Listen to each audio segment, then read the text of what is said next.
Pemirsa, Fandi Ramadan adalah potret dari petaka yang disebabkan oleh narkoba. Ia bukan pemakai, bukan pula pengedar, tetapi ia baru saja dituntut pidana hukuman mati oleh jaksa pada sidang perkara penyelundupan sabu sebanyak 2 ton yang melibatkannya. Fandi tak ubahnya kisah ribuan WNI yang terjebak human trafficking di negara tetangga lantaran terhimpit ekonomi. Inilah editorial Media Indonesia edisi Rabu 25 Februari 2026 dengan tema Ungkap Otak Sindikat Narkoba. Bersama saya Glorinata, pemirsa Anda juga bisa berpartisipasi dan berinteraksi melalui telepon interaktif di nomor 021 583 99 100. Dan pagi ini telah hadir bersama saya anggota Dewan Redaksi Media Group Indra Maulana. Selamat pagi Mas Indra. Glory, selamat pagi. Ya Mas Indra, dari kasus Fandi Ramadan yang dituntut hukuman mati, apa catatan penting? Ya, sebelum masuk ke soal Fandi, ini ada hal yang juga perlu digarisbawahi dan sangat urgent ya. Bahwa kemudian ternyata perairan kita itu masih menjadi lalu lintas peredaran narkoba. Dan ini luar biasa besar, 2 ton sabu. Kita apresiasi dari BNN yang mampu mengungkap ini ya, membongkar ini. Artinya ada catatan penting yang harus kita sampaikan juga di pagi hari ini, bahwa perang terhadap narkoba atau perang melawan narkoba itu harus digencarkan kembali, harus diperkuat lagi, tidak lagi hanya menjadi slogan, tapi memang harus diawasi betul. Karena mungkin cerita tentang penyelundupan narkoba lewat perairan kita, dan kita memang dikenal perairannya sangat luas begitu ya. Lewat perairan kita ini bukan cerita baru, bukan cerita yang baru-baru saja terjadi. Sejak beberapa waktu lalu, dulu waktu saya masih juga melakukan liputan, itu juga melalui jalur-jalur tersendiri begitu di perairan itu. Kita sempat menelusuri waktu itu, dan ini masih terjadi. Artinya penting sekali 2 ton sabu yang dibawa melalui perairan kita ini harus juga ditemukan siapa pelaku utamanya, aktor intelektualnya, jaringannya. Kalau disebut jaringan internasional, sindikat internasional, mafia internasional, yang di Indonesianya siapa yang terlibat, itu yang penting. Nah, kemudian kita masuk ke soal Fandi. Memang ada beberapa ABK yang kemudian ikut ditangkap juga di sana ya, termasuk salah satunya Fandi. Cerita ini menjadi menarik ketika disebutkan ada 2 versi nih ya. Kalau dari versi kuasa hukum Fandi, baru berapa hari kerja, bahkan untuk masuk ikut jadi ABK di sana juga sempat dimintai uang agen ya senilai 2,5 juta. Ini kan cerita-cerita yang sering kita dengar bahwa ada warga negara kita yang kesulitan kerja, ketika kita mau masuk bekerja harus ditarik uang dulu dan segala macam, berasal dari ekonomi pas-pasan dan lain sebagainya.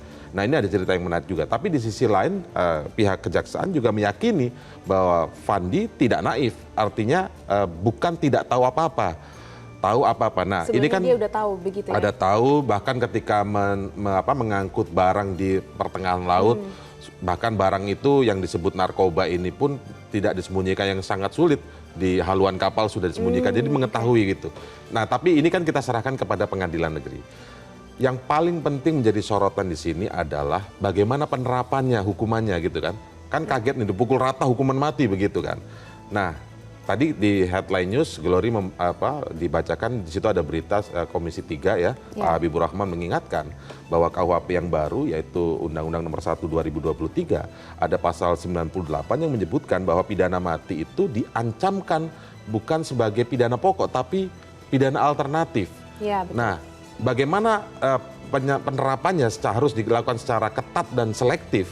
Itu ada penjelasan lanjutannya di pasal 54 KUHP yang disebutkan di situ bagaimana selektif dan ketatnya itu, misalnya melihat riwayat hidup. Ada pertimbangan lainnya. Ada pertimbangan lain, riwayat hidup. Apakah pernah memang melakukan atau ini pertama. Nah, ini harus menjadi penerapan yang harusnya sangat selektif, tidak kemudian main dipukul rata seperti sama semua begitu. Ya. Sebelum kita lanjutkan, mari kita simak pemirsa, inilah editorial Media Indonesia, Ungkap Otak Sindikat Narkoba.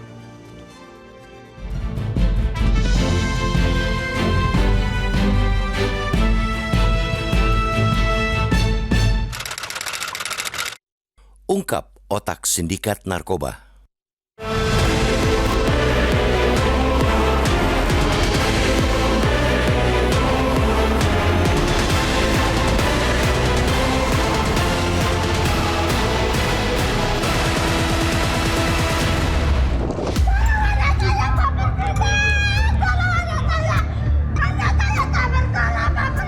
Fandi Ramadan adalah potret dari petaka yang disebabkan oleh narkoba. Ia bukan pemakai, bukan pula pengedar, tetapi ia baru saja dituntut pidana hukuman mati oleh jaksa pada sidang perkara penyelundupan sabu sebanyak 2 ton yang melibatkannya. Fandi tak ubahnya kisah ribuan WNI yang terjebak human trafficking di negara tetangga lantaran terhimpit ekonomi. Jalan hidupnya terpaksa bersinggungan dengan jaringan narkoba internasional juga karena himpitan ekonomi. Setelah bekerja dengan hasil pas-pasan di Langkat, Sumatera Utara, anak nelayan lulusan sekolah pelayaran itu mendapat tawaran kerja di kapal Thailand. Pada Mei 2025, ia terbang ke Thailand dengan biaya pemberi kerja. Setelah menunggu 10 hari di Thailand, Fandi diberitahu oleh kapten kapal Hassi Holland Samosir, yang kemudian juga ikut ditangkap bahwa ia akan bertugas di kapal tanker. Di tengah pelayaran menuju Phuket, keanehan terjadi. Kapal itu memasukkan muatan 67 kardus. Fandi yang bekerja di bagian mesin disuruh ikut mengangkut. Pemuda 26 tahun itu sempat curiga akan isi muatan, tetapi dalam pledoinya, ia mengaku tidak berani bertanya. Ia juga mengatakan tidak pernah terlibat dalam penentuan muatan, rute, maupun pelabuhan. Pada Bapak Presiden, tolong saya, tolong kedua orang tua saya, tolong bantu saya sama kedua orang tua saya. Saya minta keadilan di tanah air saya sendiri. Saya nggak tahu masalah. Fandi mengaku hanya menjalankan tugas sesuai fungsi sebagai ABK bagian mesin dan tidak memiliki motif terlibat dalam kegiatan ilegal. Singkat cerita, nasib apes menimpanya beberapa jam setelahnya. Di perairan Karimun, kapal itu ditangkap Bea Cukai dan Badan Narkotika Nasional (BNN). Muatan baru itu ternyata sabu seberat hampir 2 ton. Pada 5 Februari 2026 lalu, tuntutan jaksa terhadapnya dibacakan, yakni pidana mati. Ia dianggap masuk dalam sindikat peredaran narkoba bersama dengan sang kapten dan 4 orang lainnya, termasuk 2 warga Thailand. Selain itu, polisi juga masih memburu pelaku bernama Jackie Tan alias Mr. Tan. Menurut jaksa, Fandi tidaklah naif. Sejak awal ia sudah tahu direkrut oleh agen ilegal untuk dijadikan ABK di kapal Sea Dragon yang akan membawa sabu. Fandi juga disebut telah menerima transfer awal 8,2 juta rupiah dari seseorang bernama Hotman. Naif atau tidaknya Fandi, hukum jelas timpang ketika ia dituntut sama dengan 5 pelaku lainnya, termasuk kapten dan 2 WNA yang sudah pasti memiliki kewenangan lebih besar dalam bisnis pengangkutan sabu tersebut. Lagi pula berdasarkan pasal 98 KUHP baru, hukuman mati bukan lagi menjadi pidana pokok, melainkan menjadi alternatif terakhir yang harus diterapkan secara sangat ketat dan selektif. Kemudian, berdasarkan pasal 54 ayat 1 KUHP baru mewajibkan hakim mempertimbangkan berbagai faktor dalam pemidanaan, seperti bentuk kesalahan pelaku, sikap batin, serta riwayat hidup terdakwa. Dengan sederet dasar itu, tuntutan pidana mati terhadap ABK terbawa hanya menyiratkan 2 hal, yakni Fandi ditumbalkan atau dakwaan yang tidak cermat. Kasus ini semestinya tidaklah tuntas hanya dengan hukuman mati kaki tangan terkecil. Jaringan sindikat akan dengan cepat mencari kaki tangan baru. Karena itu, pekerjaan sebenarnya dari kasus ini sama sekali belum tersentuh. Aparat masih berutang untuk mengungkap seluruh aktor dari sindikat internasional ini. Tanpa tindak lanjut yang serius, bukan saja peredaran narkoba yang terus merajalela, sindikat juga akan terus menjerat anak-anak muda sebagai kacung, sadar ataupun tidak. Fandi bisa jadi adalah korban. Sementara itu, otak di balik sindikat itu masih jauh dari kata tersentuh. Maka, segala kemungkinan harus dibuka. Jangan sampai penelusuran berhenti di level paling bawah, agar narkoba tidak menemukan tempat yang nyaman di negeri ini.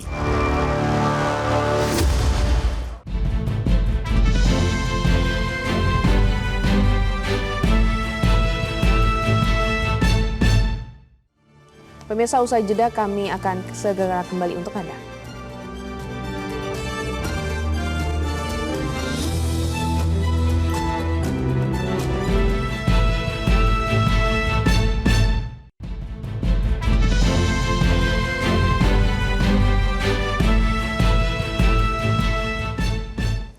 Terima kasih pemirsa Anda masih bersama kami dan pemirsa saat ini sudah bergabung bersama kami penelpon Bapak John Veto dari Batam, Kepulauan Riau. Selamat pagi Bapak John.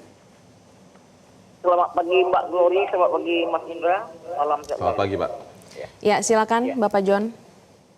Ini tema yang betul ungkap otak sindikat narkoba ya. Karena Batam sekarang kan kami Kepri kan betul-betul viral ini masalah narkoba ini. Dan lagi narkoba ini tidak kita pungkiri sekarang dah menyasar ke semua lini ya di Indonesia ini. Jadi begini Mbak Glory ya. Masalah narkoba ini Glory nama kapal. Glory di balik ini mulai kering mau ditangkap ya. Diluruskan lagi yang menangkapnya Angkatan Laut kemarin. Ya. Lanal Penyembelih Karimun yang menangkap kapal ini. Gabung sama BNN sampai Cukai gitu ya. Jadi dilematis sekali. Memang betul. Muncul lagi namanya si Pandi Ramadan. Agak miris juga kita. Dia dituntut hukuman mati. Cuma ada pembelaan dari Komisi 3. Tapi memang ada juga perlunya mungkin direkrut sama yang ilegal, penegak ilegal. Cuma apakah dia tidak tahu kalau di Thailand itu untuk ke arah ke perairan Selat Melaka ini kan agak riskan ini. Masa kan kapal begitu besar cuma membawa sekian kardus.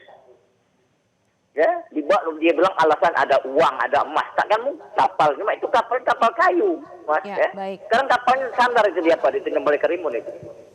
Jadi tidak akan mungkin kapal begitu besar membawa cuma sekian kardus. Seharusnya kan orang kita ini sudah tahu si Pandi ini. Nah, tapi ya apapun ceritanya harus diungkap siapa otaknya. Pasti ada dalang di negara kita gitu. Itu aja. Baik Bapak John, terima kasih. Ya Mas Indra, dari Bapak John dia mengatakan bahwa ini miris sekali, dilematik dan juga harus diungkap. Betul, ya seperti tadi pandangan Bapak John ya, betul sekali bahwa apakah benar-benar tidak tahu si Fandi. Pak John Veto bilang bahwa direkrut oleh pihak ilegal yang tujuannya para ini ke Thailand, harusnya sudah curiga begitu kan sebenarnya kurang lebih. Nah itulah yang juga diungkap oleh menurut jaksa begitu ya. Tapi kan kuasa hukum juga punya cerita sendiri, punya pembelaannya sendiri. Nah ini tentu saja yang seperti ini kita kembalikan kepada persidangan ya. Nanti majelis hakim yang akan memutuskan, tentu ada pertimbangan-pertimbangan. Nah tapi yang kita garis bawahi di sini adalah bagaimana penerapan hukuman itu, tuntutan mati misalnya. Nah itu juga harus disadari bahwa KUHP yang baru di pasal 98 Undang-Undang KUHP yang baru, Undang-Undang 1 2023 termasuk pasal 54-nya itu juga harus diperhatikan. Bahwa ini sudah bukan pidana pokok, bahwa ini harus melihat riwayat hidup dan lain sebagainya gitu.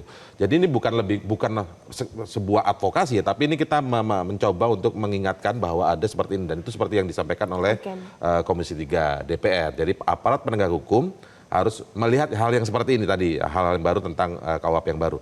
Tapi di sisi lain juga harus melihat, dituntut dalam forum ini kita menuntut agar diungkap aktor intelektualnya. Jadi jangan hanya berdiri di ABK. Oke, Mr. Tan itu harus dikejar. Kaitannya sama siapa lagi nih yang lebih besar? Karena 2 ton ini nggak main-main. Dan itu lintas negara ya, internasional. Jangan itu sampai ini menjadi pola klasik penegakan hukum ya. Betul, ya betul. Dan harus lebih diungkap lebih jelas sehingga di sini ada keseriusan untuk melindungi warga negara. Oke, baik. Baik pemirsa, kita harus jeda terlebih dahulu, tetaplah bersama kami.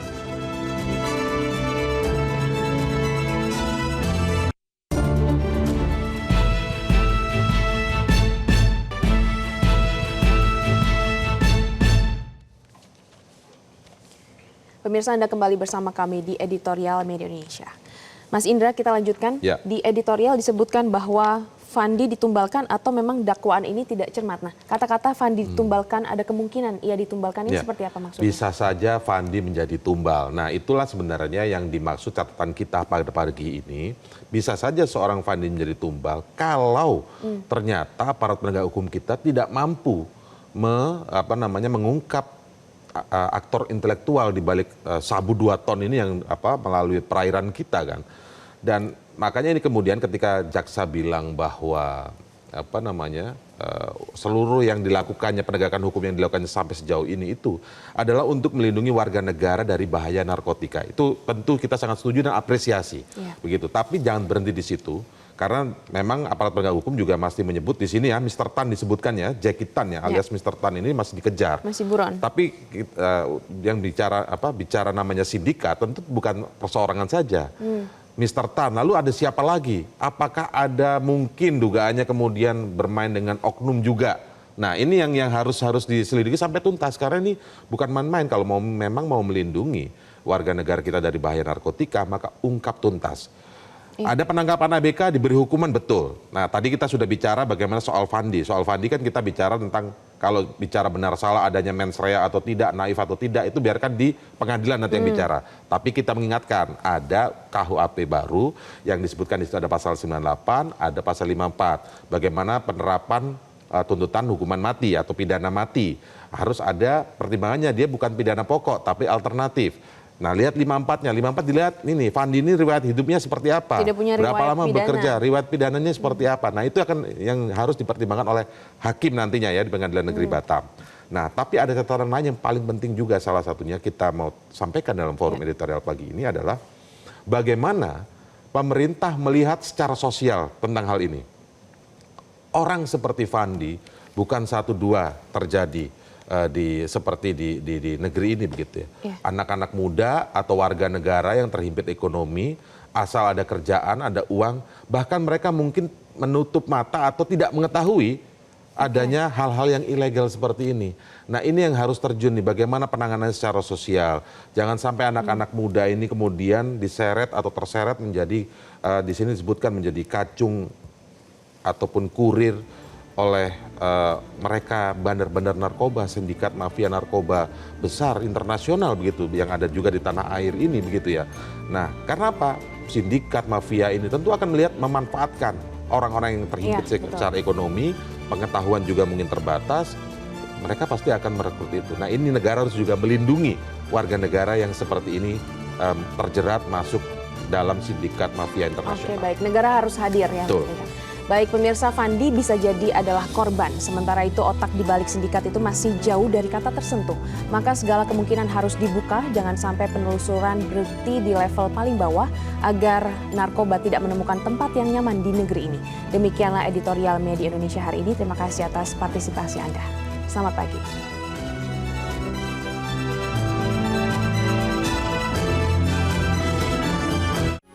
Metro TV. Jelajahi cara baru mendapatkan informasi. Download Metro TV Extend sekarang.